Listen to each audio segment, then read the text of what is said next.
नमस्कार दोस्तों, स्वागत है आपका मेरे YouTube चैनल पर। मैं गुसाई सर आपका स्वागत करता हूं मेरे YouTube चैनल पे। दोस्तों, ये चैनल मैंने पर्टिकुलर साइंस सब्जेक्ट के लिए क्रिएट किया है और इस चैनल में हम 8, 9 और 10 सभी स्टैंडर्ड के NCERT के साइंस सब्जेक्ट को पढ़ेंगे। एंड आज हम शुरुआत करने वाले हैं क्लास 9 साइंस सब्जेक्ट के चैप्टर 5। ठीक है। सो क्लास 9 का चैप्टर 5 जो है the fundamental unit of life. So before moving forward I would like to share कि what the topic we are going to cover in this chapter. ठीक है। सो ये चैप्टर जो है बेसिकली सेल के बारे में है। द फंडामेंटल जो यूनिट है दैट इज़ सेल।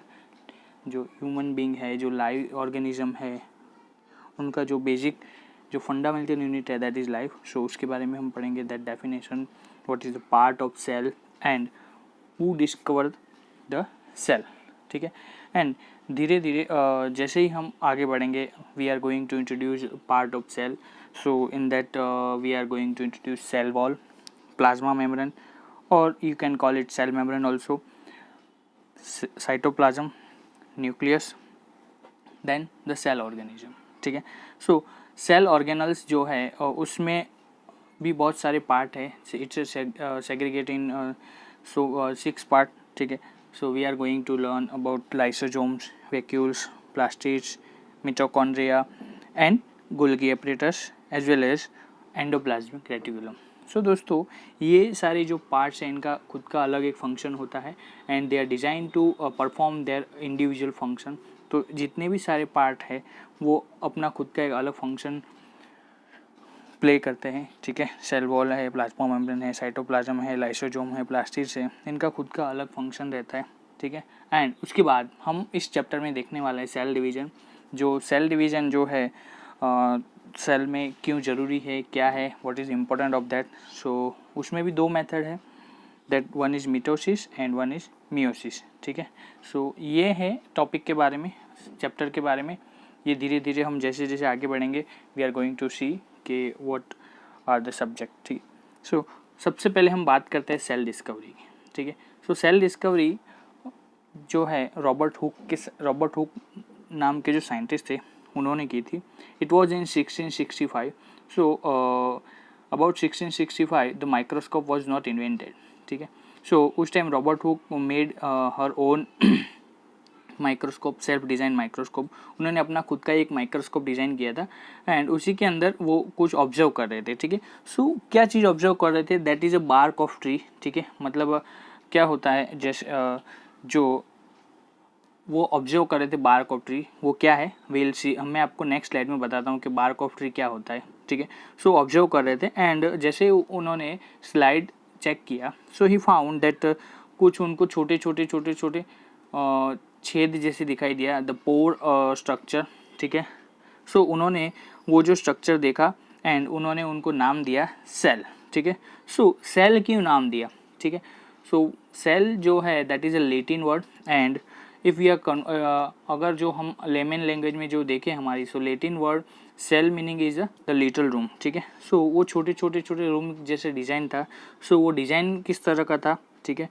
सो वो डिज़ाइन एक हनी कॉम जो होता है, ठीक है, मधुमक्खी का जो छत्ता होता है उस छत्ते के जैसे डिज़ाइन था। ठीक है। सो छोटे छोटे कमरों के जैसे डिज़ाइन था। So they give a name as a little cell. ठीक है। सो जो सेल है that is a basic thing of the human life और एनिमल लाइफ और एनी लिविंग ऑर्गेनिज्म। जो भी लिविंग ऑर्गेनिज्म है उसका बेसिक थिंग जो है दैट इज़ अ सेल। ठीक है। सो कोई भी लिविंग ऑर्गेनिज्म है that is made up of cell. ठीक है। छोटे छोटे सेल से और टिश्यू से ऑर्गन से। So we are going to see then cell जो है अगर मैं सेल के बारे में आपको ज़्यादा बताऊं, सो सपोज़ अगर मुझे एक हाउस बनाना है। ठीक है। सो अगर मुझे हाउस बनाना है तो हाउस के लिए मुझे बेसिक चीज़ क्या चाहिएगी, सबसे पहले तो मुझे सीमेंट चाहिएगा, देन मुझे ब्रिक्स चाहिएंगे या ब्लॉक्स चाहिएंगे। ठीक है। Then some part of concrete and iron. But इसमें सबसे बेसिक सबसे मेन चीज़ क्या है, दैट इज़ अ ब्लॉक्स। ठीक है। इफ़ अगर मेरे पास ब्लॉक नहीं है so should I construct the building, no, ठीक है। सो सेम वे जो सेल है, सेल ही जो बेसिक चीज़ है ह्यूमन लाइफ की या लाइव ऑर्गेनिज्म जो भी है, ठीक है, उनकी। सो द फंडामेंटल, सो कैसे बेसिक चीज़ें वी आर गोइंग टू, वही हम इस चैप्टर में देखने वाले हैं, ठीक है। तो स्ट्रक्चर भी जो है, सी मेरी स्क्रीन पे आपको दिख रहा है कि ये जो है जो कुछ बॉटल्स होती हैं उनको वुडन के जो कोर्क आते हैं उनसे कवर किया जाता है। इसे यहाँ पे मैंने आपको एग्जांपल शो किया है, ठीक है। सो ये जो है that is a bark of tree, ठीक है, जो कॉर्क जो बोलते हैं, ठीक है, ये कॉर्क है। सो इन्हीं का इन्होंने स्लाइड लिया था रॉबर्ट हुक ने एंड उन्होंने ऑब्जर्व किया था, ठीक है।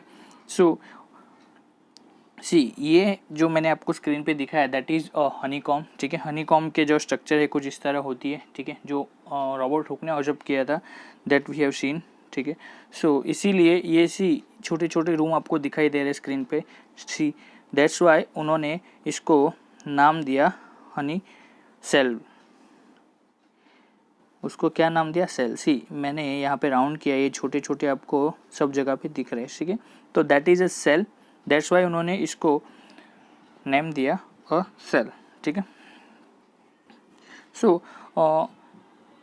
सेल डिस्कवरी जो है दैट इज, जब रॉबर्ट हुक ने इसको ऑब्जर्व किया था, so that was a dead cell, ठीक है, वो that is not a live cell, ठीक है। सो रॉबर्ट हुक जस्ट जो डेड सेल थे उनको ऑब्जर्व किया था, ठीक है। देन धीरे धीरे जैसे जैसे इन्वेंशन होते गए, ठीक है। सो फर्स्ट जो लाइव सेल था, ठीक है, जो लाइव ऑर्गेनिज्म का जो सेल था वो 1674 में ल्यू वैन हॉक ने किया था। देन रॉबर्ट ब्राउन ने 1871 में न्यूक्लियस को इन्वेंट किया। देन पर्किन जे थे उन्होंने 1839 में प्रोटोप्लाज्म डिस्कवर किया, ठीक है। सो ये कुछ डिस्कवरीज है, ठीक है। सो आफ्टर जो बार्क ऑफ सेल, जो सेल की डिस्कवरी के बाद ये कुछ डिस्कवरी हुई थी। देन सेल थियरी जो सेल्डन एंड स्वान ने 1839 में दी थी, ठीक है। तो मैं सेल थियरी क्या है कि all the plant and the animals are crops of cell, basic unit of cell, ठीक है। सो जो भी प्लांट या जो ह्यूमन, जो भी लाइव ऑर्गेनिज्म है, उन सब में जो बेसिक चीज़ है वो what is that is a cell, ठीक है। देन विक्रो ने 1855 में सेल के बारे में ज़्यादा जानकारी देते हुए बताया था कि cell arise from the pre existing cell, ठीक है। सो क्या होता है दोस्तों कि कोई भी लिविंग ऑर्गेनिज्म होता है दैट इज उनका एक एज होता है, उनका एक पर्टिकुलर वर्क होता है, ठीक है। सो लिविंग ऑर्गेनिज्म को बने रहने के लिए रिप्रोडक्शन और प्रोडक्शन इज इम्पॉर्टेंट, ठीक है। सो ये जो सेल है that is come from the existing cell, ठीक है, जो एग्जिस्टिंग सेल है वहीं से सेल आते हैं, ठीक है। सो वो कैसे आते हैं will see in another part, ठीक है। सो अब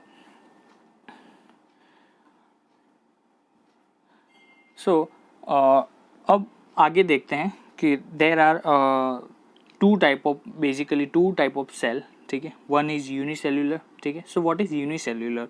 अ single cell may constitute a whole organism, this organism are called unicellular. मतलब क्या है दोस्तों कि एक ऑर्गेनिज्म, एक लिविंग ऑर्गेनिज्म जिसके अंदर सिर्फ only one cell is available, ठीक है, जो एक सेल से ही वो अपनी सारी जो प्रोसेस है वो करता है, ठीक है। जैसे कि फूड कलेक्ट करना, डाइजेशन करना एंड फूड को डाइजेस्ट करना, अदर जो पार्ट है उनको डाइजेस्ट करना एंड प्रोडक्शन, रिप्रोडक्शन, ये जो सारा पार्ट है ये सिर्फ एक ही सेल से कवर होता है। सो इस तरह के जो होते हैं ऑर्गेनिज्म उनको क्या कहते हैं? यूनिसेल्युलर, ठीक है। सो अगर इसका एग्जांपल अब जानना चाहोगे तो दैट इज अमीबा, पैरामीशियम, ये जो है यूनिसेल्युलर सेल के एग्जांपल है। देन मल्टी सेल्युलर ऑर्गेनिज्म, ठीक है। सो मल्टी सेल्युलर ऑर्गेनिज्म क्या है दोस्तों? Many cells groups together in a single body and assume different function in it to form various body parts in multi cellular organism.